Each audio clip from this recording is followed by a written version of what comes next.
আজি চন্দ্ৰগ্ৰহণ। নমস্কাৰ।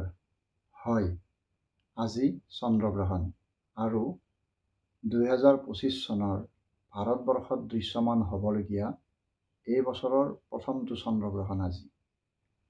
যোৱা 6 ছেপ্টেম্বৰ অৰ্থাৎ যোৱাকালি নিশা 1:03 ভাদ মাহৰ পূৰ্ণিমাৰ তিথিভাগ মিলিছে আৰু আজি নিশা 11:57 পূৰ্ণিমাৰ পবিত্ৰ তিথিভাগ থাকিব।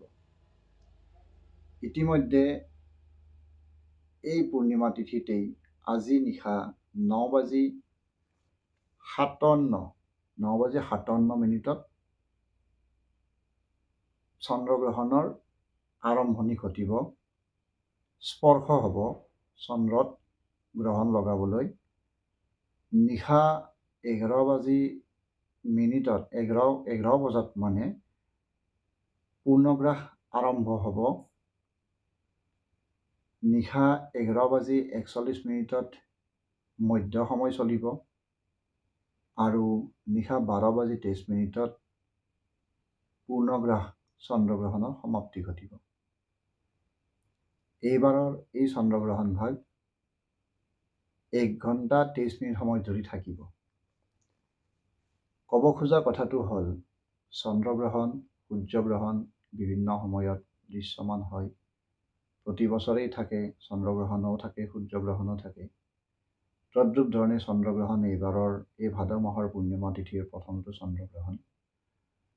ইতিমধ্যে আপোনালোকক বিভিন্ন ক্ষেত্ৰত চন্দ্ৰগ্ৰহণ বা সূৰ্যগ্ৰহণে বিভিন্ন ধৰণে কিছুমান আজিকালি পাবত গজা ইউটিউবাৰ বা কিছুমান পাবত গজা জ্যোতিষীয়ে এনেকুৱা ধৰণে ভয়ানক এটা পৰিৱেশ কৰি তোলে যেন আপুনি দিনৰ ভাগৰ পৰাই খোৱা লোৱা বন্ধ কৰি অকল মাত্ৰ উশাহ পান কৰি থাকিব লাগে।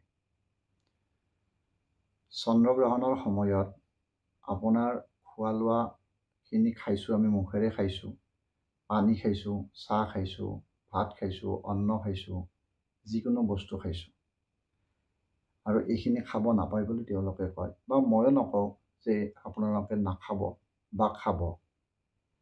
যিহেতু এটা পবিত্ৰ দিন, এই দিনটোত যেতিয়া চন্দ্ৰগ্ৰহণ লাগে মানে চন্দ্ৰৰ ভাল প্ৰভাৱখিনি পৰিব নোৱাৰে আৰু বেয়া মানে চন্দ্ৰটোক যেতিয়া গ্ৰাস কৰি থ'ব, যেতিয়া পৃথিৱী অন্ধকাৰ হ'ব, তেতিয়া আমি খোৱা খাদ্যবিলাক বিজ্ঞানৰ ভাষাত বীজাণুযুক্ত হৈ পৰে। গতিকে বীজাণুযুক্ত এই খাদ্যখিনি খালে আমাৰ এফেক্ট হ'ব পাৰে বুলি ধাৰণা কৰি চন্দ্ৰগ্ৰহণ আমি পূৰ্ণদমে পালন কৰোঁ।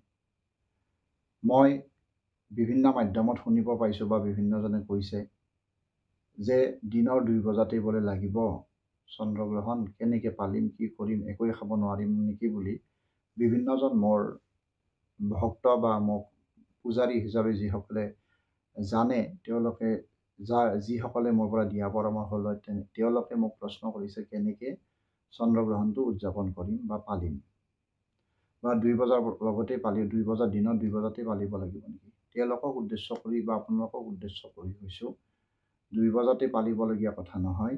নিশা 9:57 স্পৰ্শ হ'ব আৰু যিখিনি কথা ক'লোঁ সেইমতেই চন্দ্ৰগ্ৰহণ লাগিব। কথাটো হ'ল চন্দ্ৰগ্ৰহণত যেনেকৈ আমি খাদ্যখিনি আমি খাব নোৱাৰোঁ, তেনেকৈ আমি উশাহখিনিও খাব নোৱাৰোঁ। এতিয়া আপোনালোকেই কওকচোন, 1 ঘণ্টা 23 মিনিট সময় উশাহ বন্ধ কৰি থাকিব পাৰিব?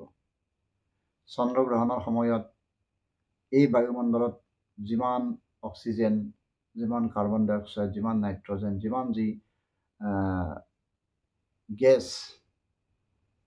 প্ৰসাৰিত হৈ আছে, তাৰ পৰা আমি বাৰু অক্সিজেনখিনি ল'ম, গছ গছনিয়ে কাৰ্বন ডাই অক্সাইডখিনি ল'ব। গতিকে সেয়াওতো বীজাণুযুক্ত। গতিকে কিছুমান ইউটিউবাৰ বা কিছুমান জ্যোতিষীয়ে ক'লে বুলিয়ে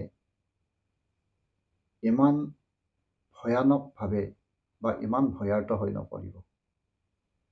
কাৰণ আমি দিনৰ দিনটোত এটা চন্দ্ৰগ্ৰহণ বা সূৰ্যগ্ৰহণ নিয়ম মাফিক পালিবলৈ গৈ গোটেই দিনটোত যিমান পাপ কৰোঁ সেইখিনি আমি কিমান লেভেলত পাপ কৰি আছোঁ আমি নিজেও গম নাপাওঁ। আমাৰ ভৰিৰ খজতো বিভিন্ন পোক পতংগ মৰি আছে, তেওঁলোকতো বিনাশকত মৰিছে। আমি দিনৰ দিনটোত বিভিন্নজনক বিভিন্ন ধৰণে কটু বাক্য কৈছোঁ, সেয়াও এটা পাপ হৈছে। আমি বিভিন্ন সময়ত বিভিন্নজন ব্যক্তিয়ে খাব খোজাৰ পৰা আমি টানিও আনিছোঁ কিছুমান সময়ত। তো গোটেই দিনটোত বা এটা দিনত এজন মানুহে যদি পাপ পুণ্যৰ বিচাৰ কৰিবলৈ যাওঁ, কিমান পাপ কৰোঁ বা দিনটোত কিমান পুণ্য অৰ্জন কৰোঁ এইখিনিয়ে আমি নিজেও নাজানো।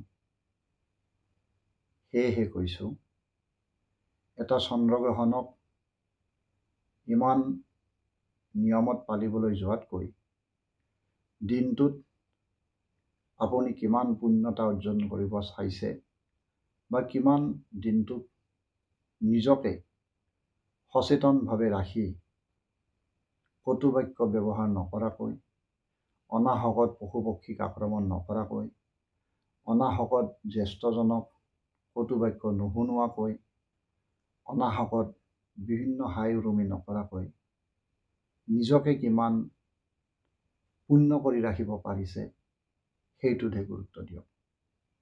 লগতে মই সেইসকল জ্যোতিষী বা সেইসকল ইউটিউবাৰক ক'বলৈ ওলাইছোঁ, চন্দ্ৰগ্ৰহণ বা সূৰ্যগ্ৰহণক লৈ মানুহখিনিক ইমান পেনিক নকৰিব।